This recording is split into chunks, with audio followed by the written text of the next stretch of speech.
2083 मा सफल हुनको लागि 3 बानी छोड्नै पर्छ साथीहरू। धेरै मतलब तपाईहरु कम्फर्ट जोनमा धेरै भन्नुहुन्छ कि म यो गरिलिन्छु त्यो गरिलिन्छु, यो मेरो सपना छ, यो भयो भने राम्रो हुन्छ, यस्तो उस्तो, तर के गरिराख्नु भएको साथीहरू? केही पनि गर्न सकिराख्नु भएको छैन।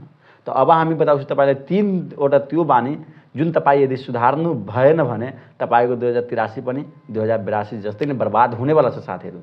त्यसमध्ये पहिलो के हो त? पहिलो हो ओभर थिंकिङ। तपाई बडा सोच्नुहुन्छ यो भइहाल्छ, अरे यार डोन्ट थिंक टू मच। धेरै सोच्न जरुरी छैन। सोच्नु काम गर्न सकिहाल्यो, फेरि सोच्नु काम गर्न सकिहाल्यो। बढी नसोच्नुस्, ओभर थिंकिङ नगर्नुस् कुनै टपिकको बारेमा। दोस्रो हो मोबाइल एडिक्सन र तेस्रो हो साथीहरू रङ सर्कल। तपाई जहाँ बस्नुहुन्छ त्यस्तै बनिहाल्नुहुन्छ। के लागिरहेको छ? यो नयाँ च्यानलमा नयाँ हुनुहुन्छ भने सब्स्क्राइब गरेर जानु होला साथीहरू।